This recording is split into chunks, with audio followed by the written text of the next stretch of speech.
It's Jeff Rouse checking in again from our Story Studios, and look who stopped to see me today. Hey Jeff, how you doing? Ken, it's great seeing you, and tell the folks who you're with.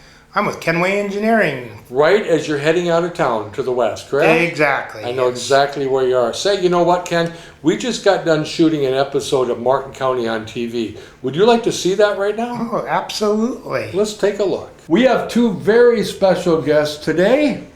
Hi, I'm Paul Ruen, a veterinarian and partner at the Fairmont Veterinary Clinic. Well, welcome. And we have Mike Wubbenna, Preferred Capital Management, CFO. Well, gentlemen, we're glad you're here and glad you're going to tell us a little bit about the business that most of us know is in town. But tell the folks a little bit about the company and how it all began. Sure will, Jeff. Yeah, it's a good story. I think when you think of Fairmont and Martin County, you think of a lot of pork, right? You Absolutely. think of bacon. Bacon capital USA. Absolutely. And so our business started out in 1959 as a solo veterinary practice. Dr. Dave Johnson and his wife began the practice, and so beginning with a staff of 2 in 1959 that serviced farms in the area, pets in the area, really all classes of all species of animals. It's changed and developed just like agriculture has over the years, and today we have a staff of 9 veterinarians and 33 other people that work with us at the clinic in PCM. And we're involved primarily now with clients that have pigs. How big an area do you cover? Well, today I would say about 50% of our business is within about a 30 to 40 mile radius, and then the other half of the business gets out into 4 or 5 states in the upper Midwest. Oh, really? Okay, so you do have some presence throughout the part of the Midwest. We sure do, yep. And a lot of it is connections. Some of the farms locally have part of their business in other places, and some of it is just growing by word of mouth and hopefully good service and opportunities to help other family farmers. And that's the industry has changed. The swine industry's got a lot more specialized. Farming's got more specialized. Some people only raise corn and soybeans. Some only do dairy. We work primarily with people that raise pigs and all different sizes of farms, but they're all independent family farmers. Now, when you say sizes of farms, are any of them corporate farms, or are they primarily individually family-owned type of? They're family-owned. They may have a corporate structure. That's Right, just sure. a business term, an incorporated or a partnership or a LLC. Those are just terms to describe the legal structure, I guess, of their business. But they're all families that have continued to make their living off the farm. So what would you say is the biggest change in your company or even the industry? Well, I would say that the changes in our company probably reflect the industry. So we've tried to adapt just like farmers have adapted to demands of the consumer, to changing business practices. And so it's probably not just one change, but it's a lot of them. We started offering some management services as we saw needs that our clients had to help with HR, to help with a genetic plan for their farm, to help with nutrition. And so training. There's just a lot of things that we provide as part of our management services. And Michael talk a little bit about that. But from a farm aspect, I would say that agriculture is starting to get very connected in terms of how the food's raised. People want to know how their food's raised. And that's a very different thing today. There's way better information and the flow of information. You think of all the different ways we learn about things on our smartphones. It's not just radio and TV anymore and newsprint. It's coming at us by the minute. And so we have an opportunity to tell our story better. And it's also an opportunity to tie, I think, things that happen on the farm and integrate decisions all the way through to the food you pick out in the store or in the restaurant. In 1987, we got started really on some management services and formed a company called Preferred Capital Management, or PCM, that really coordinates those types of activities. Of course. And so Mike can jump in and talk a little bit about that. Yeah, so number one, I think the biggest thing is building a team. So essentially we take a farm ownership structure, which a lot of our farms will have 5 families involved in them. Okay. The idea of economies of scale, we need to have a bigger sow farm that's got a consistent pig flow, and we have to have that to compete in the industry today. You know, the capitalism margins get shrunk. So that was the kind of thought process behind that. So the families come together, they decide to build one sow farm, and that's where PCM steps in and says, okay, we can help you guys build a team from an HR perspective that are going to manage the sow farm. And at the same time, we're going to work with the Fairmont Vet Clinic to build a production and health plan. And then another level too is talk about genetics. Genetics have become a very important part of the industry today. If you don't have the right genetics and the pig's not going to perform after it leaves the sow farm, you're going to be out of the industry quicker than you can ever even imagine. So that's even a big part of our business, is helping all these family farms and companies that they're involved in keep that competitive edge from a So genetics when you say perspective. working with these family farms, do you meet with them on a consistent basis? Do you have meetings periodically, convention? What kind of things? Some meet monthly, some meet quarterly, some meet yearly. As needed. Yep, and there's no boards. They all come together and make decisions together. Our goal is to give them options and help them make a decision. That's all we're there to do, is use our expertise, use our knowledge, give them options, give them as much information as they need to make the decision. Because at the end of the day, it's their business. If they're not successful, we can't be successful. Obviously, the more knowledge they have about the industry, about the best way to run their business, all of that helps them and you be more successful. We're fortunate. We have in Martin County and beyond, this part of the country, some real progressive farmers. And they want to do things right. They want to adapt the technologies or the new information that helps them improve, helps them do a better job, produce a better product. And so it's really a synergy. It's a teamwork between our companies and the farms we work with to just kind of as a group get better. We want to be able to compete with companies that maybe own everything from the farm all the way through to the grocery store. Sure. The integrators, we say, and the international companies that we have to compete with too. Over 30% of pork is exported today. That's a huge change from Absolutely. 1959 when we were a net importer. So as a veterinarian, how has the duties of a veterinarian changed over the years? I do very little of what I was trained to do. Does that make sense? That's kind of scary for everybody to hear. Maybe they know that if they've worked with me. But, in veterinary college, you're really trained to be a diagnostician. You're trained to figure out what the problem is. Sure. And then later, you develop solutions to that problem and work with the client to figure out what the best solution is. So that piece hasn't changed. That's still what we're about as a company, is trying to solve problems and make things better. But in 1959 and even earlier in my career, a lot of it was individual animal care. I'd be called out to look at sick animals, whether it was cattle or Sure. a group of pigs, a small group of pigs, and get a health plan put together to fix whatever was the ailment. Today, the scale, as we talked, has changed so much, and we work much more acutely on preventive medicine.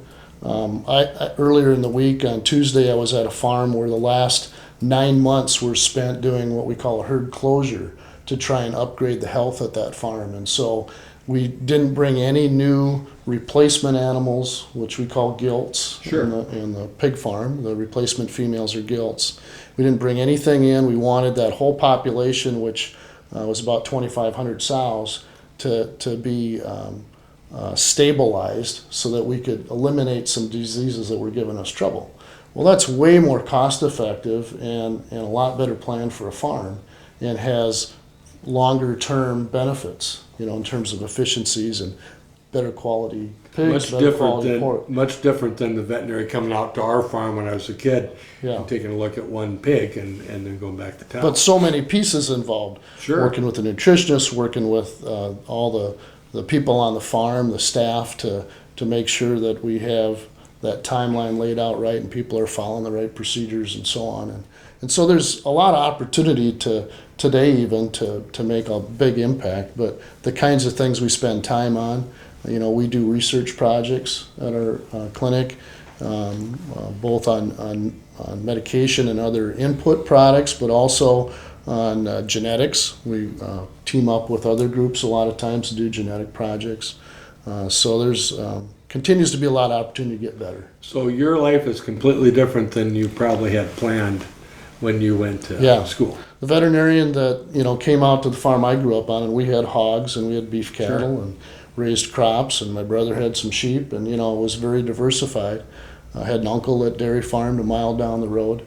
That vet serviced all of that. Absolutely. And today, just like in human medicine, we're just much more specialized. Sure. Because the information explodes and we just can't be good at everything. That makes sense. So we want to be really good at the things that we spend our time on.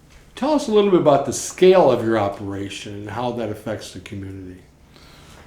Locally, I would say there's probably $300 million of revenue Really? that is done on a business level, and I'm not going to say all of it comes back, but a large portion of it comes back to the community because, like what we talked about, these are family-owned farms. So even beyond just the genetic piece or the HR piece that we help these farms manage with, we get into any other manufacturing company, we get into the financial side of things with these guys. Animal welfare, compliance, audits, anything you can imagine from a business perspective, PCM is there to help and be there for the farmers. And we even talk about market share, that 300 million. What is our market share? What is the price we're getting at the packer level? So I don't like to use the word fully integrated, but it seems like, we're trying to help these guys get as much information as they can at every level and to make a good decision. And all of this helps our community, not just the farmers and the businesses, but helps our community in revenue as well as jobs in every aspect. It's not just the guy that's selling the pig. There's a lot of people out in the industry that only own a barn where the wean to finish happens, right? Sure.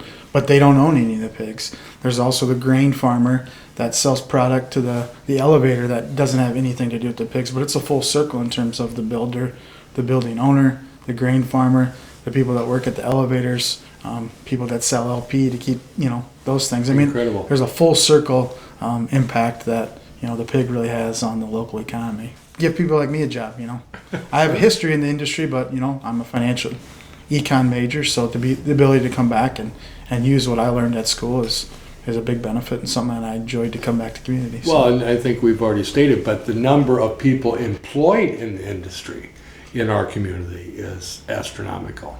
Just the farms that we work with through the Fairmont Vet Clinic and PCM. PCM itself oversees the HR and training and such for over 200 employees that are on the farms, and you could about double that with the farms that we work with maybe as a vet clinic that aren't necessarily getting management services from our companies. Sure. So, we impact about 2 million pigs. Amazing. So I see you have something there on the table. What do you got there? Yeah, so we brought just some pictures and some video. We've had some new construction in the last 4 years. There's a flyover of a new site. It's part of the genetic group. Let's take a look. So what are we looking at when we look at this? So this would be a farrowing barn and a gestation barn. Gestation is where obviously the animal, where she gets pregnant, where she's bred, and then the farrowing barn is where they have the baby pigs. And yeah, so the cycle of the pig, about it only takes 6 months to raise a pig from birth to market, which is amazing because it's about 300 pounds. When it gets to market, it starts at about 3 pounds. So quite a high growth rate. And then when the animal's about 7 to 8 months old, we can use those breeding females for inseminating, getting pregnant, and then starting to raise the next generation of pigs. And we have specialized genetic lines that we use for the breeding stock on the sow farms. The video and a couple of these pictures Mike brought along kind of describe the facility inside. A lot of the folks walking the sidewalks of Fairmont don't get to go in a pig barn and get to see kind of what we're doing. And so we wanted to kind of explain that. And so some of the new facilities today, there's been an interest, again, among the consumer. This is a response really to the consumer, that we want some ability for that pig to choose kind of where it wants to be in the barn, right? Yep. And so where I'd say for the last probably 30 to 40 years, Most of these pigs have been in stalls, and you can see stalls in the picture here. We also have a pen behind that stall that the animal has a choice whether it wants to lay in the stall or back up and go out into the pen. And when it's in the stall, the back of the stall closes so another sow or pig can't disturb it, can't get in a fight with it, but that animal can choose whether it wants to go out or be in. And so we call those free access stalls. Well, a lot of thought has been put into this. Yep, and it's a more costly facility design, but the benefit is, we think, a little bit in response really to the animal Absolutely. welfare concerns, and we want to be cognizant of that issue that's out Of course. there. The old units used to be roughly 20 square feet per sow. The new units, the free access units we build, are 30 square feet per sow. Wow. So if we built the old barn for $2 million, it cost us $3 million, obviously, plus inflation. So it's a lot more cost, but I think it's got a lot of benefit too for the industry as a whole. Absolutely. We haven't seen so far any better production out of this model, but it's satisfied some requirements. We actually have, for instance, in California, they had a proposition that passed a year ago, and it's going to kick in here in a couple more years, where all pork coming into California needs to be certified with at least 24 square feet and free Oh, access, really? Interesting. pen type gestation. And so this would be a model that would be acceptable to California. Do you think that will eventually hit the country? Or do you... Yeah, hard to say. It's been a little bit regionalized, I think, probably because of population centers. And I think as people get more removed from the farm, they maybe don't see all the advantages and the safety and some advantages Agreed. for the pigs of actually having stalls, which are just individual pens. And so it's hard, it's been difficult, I'd say, for the pig industry to explain that, for pig farmers to take that story out. This is called our story. It's hard to get that story out, Absolutely. really, without bringing people into the barns, and it's hard to bring 300 million people into the barn. Absolutely. And stating the obvious, but in the Midwest, we're all closer to the country, rural life, than they are in the big cities, and they're not aware of all the detail of what happened. When my mom was raised and born in the late 30s, and at that time we had a disease called trichinosis in pigs. It's a worldwide disease. It was certainly in the U.S., and it was picked up by pigs that would be out on dirt, outside Okay. type of housing. And as we move pigs inside into facilities, barns that have concrete slats, and got them into a cleaner environment, we've eliminated that disease from the U.S. Interesting. So one of the reasons Bill Crawford and others in the swine industry can push for 145 degree temp on your pork now with an internal temp on the thermometer is because we don't have that disease. Wow. And so we can have better pork. You can order your pork just like you do a steak.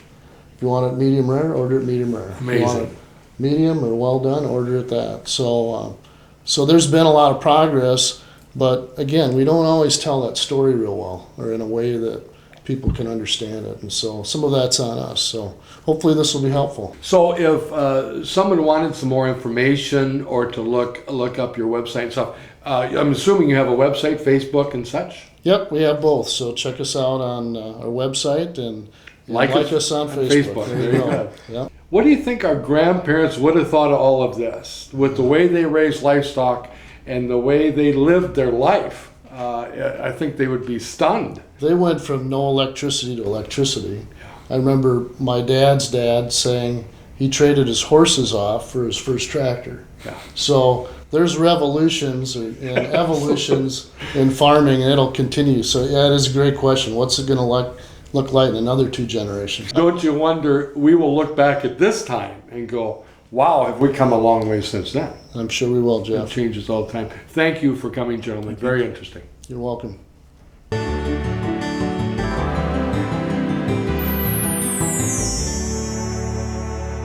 Hi, I'm Connie Anthony from Peterson Anthony Insurance, and I am excited to have with me today Sara Cyphers. And one thing that I'm really excited about is that I think there's commonalities in our businesses. We're 3rd generation owned, and you are 3rd generation, so that's kind of exciting to have that in common. And just what I know about your business, you take a lot of pride in customer relationships, customer service, and doing everything in-house. So can you tell me a little bit more about that? Yeah, so we do everything in-house. We have 3 embroidery machines that we have in-house. So the person that takes your order might be the same person that puts it on the machine, runs it, cleans it, and calls you when it's done. So that's really important to us. We do every aspect of it. Checking in the freight and in the door, out the door. We take care of all of it. And customer service is a huge deal for us. I just think businesses like yours are so important. And that relationship, those human relationships are so vital. That is lost on the internet completely. And we have customers that have come in before and said, I ordered this online and I made a mistake. And you know, if they realize it afterwards and they then value that relationship, the conversation they can have with you. That makes a difference. It does. It really does make a difference. So what's going on this time of year for you guys? We are always crazy busy around this time of year. But we decided we've had a spectacular year. We opened up a new little boutique area in the store. Can you tell me a little bit about that? Yeah, so That's exciting. It is. We had Don's office, my grandfather's office, was kind of just, it was still a used space, but it could have been utilized a little bit better. So we went in and took that space out and we put in a women's clothing boutique. We've got like gift ideas and women's clothing that is constantly changing, small quantities of those items, so we're all not wearing the same thing. And that's the fun part for me, to get to pick all that stuff. So that's been really, really awesome for us. So we decided that this year, we always give back at this time of year, but we decided to make it huge this year by doing 50 days of giving. So starting November 1st to November 25th, we're doing a food drive for Heaven's Table food shelf. Oh, that's wonderful. And so if you bring in 3 items, we will give you a token to use that's 25% off. You can use it that day. You can keep them in your purse and use them whenever you want. If there's not something in the boutique that you like, but any in-stock item you can use that on, and you can use it whenever you like. And so then that's the first 25 days. Second 25 days, we're doing a toy drive. And we're partnering with a couple of different places in our area to get those distributed. And so if you bring in a brand new toy for a child in our area, we'll give you one of those tokens as well. And then along with that, last year There's more. Along with that, last year we had done just the one night of Holiday Delights. We did buy a stocking cap. We'll give a stocking cap. This year we decided to do it for all 50 days. So November 1st until December 20th, if you buy a stocking cap in D&S Trophies, whether it be one from the boutique or a regular Fairmont Cardinal stocking cap, we will give one to one of our area schools for their counselors to distribute to kids that need them. Wow. That is so neat to hear about you giving back, because the need is always so great. It is. And so for it to be able to stay in our area is awesome. Absolutely. Yeah. Absolutely. That's wonderful. Can you tell me a little bit about the legacy that you feel you're carrying on? Yeah. So the store was actually my grandmother's baby. That she loved that. So how did Don end up taking that over? Right. If it was your grandma. Right. Yeah. Because she just said basically what she wanted, and he helped her make that happen. And so when she was gone, that was obviously a huge loss for all of us. And you know, I moved back here to help them with it, not knowing before she was sick. And it's one of those weird things that things happen for a reason.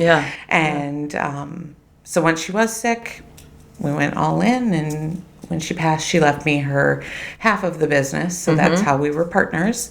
And then when Grandpa passed, that was obviously a big shock as well. And so now, you know, I'm just trying to hang on to the pieces that they started with. You know, trophies may be the smallest part of our business, just because I think that is just not as prevalent as it used to be. But we're so diversified, and my grandma started that long ago, adding things and make sure you're doing them well and then go all in. And isn't it amazing to feel that you're keeping them alive. Yes. And that alive. I feel the same. I married into the family. Yeah. So I'm not biologically the third generation, but yet I feel that really strong sense of responsibility Yes. to carry on what my husband's grandfather started. Yeah. And their legacy. And I do in some ways feel like I know them, even though I never Yeah. got the chance to meet them. But I understand where you're coming from. My husband is the same way. He, since Grandpa has passed, he helped Grandpa with a lot of stuff, building wise and stuff like that. But now he's there almost every day after he gets off work and, moving stuff and working on stuff. And how's that working together? Because I work with my husband. It's definitely been a struggle at first just to kind of figure out, we know how we clean the house together, right? Obviously, but I've taken it as my baby for so long, but it's fun to share it with him, you know, and to ask his opinion and, feel his value in it as well, and so it's now ours to carry on. But isn't it nice to have someone that really understands what you're going through? Absolutely. Because there are so many ups and downs, and there's so many benefits of being a business owner and having that as your baby, but then the responsibility of the legacy, and then there's days where, what am I doing here, and why am I doing this? But then you have someone at home that really understands and gets you and gets what you're going through, and that just makes it and can all see an worthwhile, other too. side that you may never think of. Right. An idea Exactly. or whatever. Exactly. So, That's awesome. That's exciting. So one other question. What do you see as the future? Because you said you're kind of moving away from trophies. And you talked about the boutique, which I find very exciting because you've seen more of a trend of women's styles, women's cuts, so that you don't have to wear the boxy men's shirts with the long sleeves. And so what else do you see coming? Is there technology? Is there new opportunities do you see? Yes. So we will always do trophies just because that's where we started. Right. We've had such amazing growth that's now just a smaller part of our business, but we'll always do that. And technology in laser engraving and things like that has given us so many more opportunities. We can engrave on so many different things, and that's so fun for people to see. We just added some stocking caps where we engraved a leather patch, and we're able to cut it right on our laser and then sew it on a hat. And that to me is just looking for new ways that we can use things that we always have.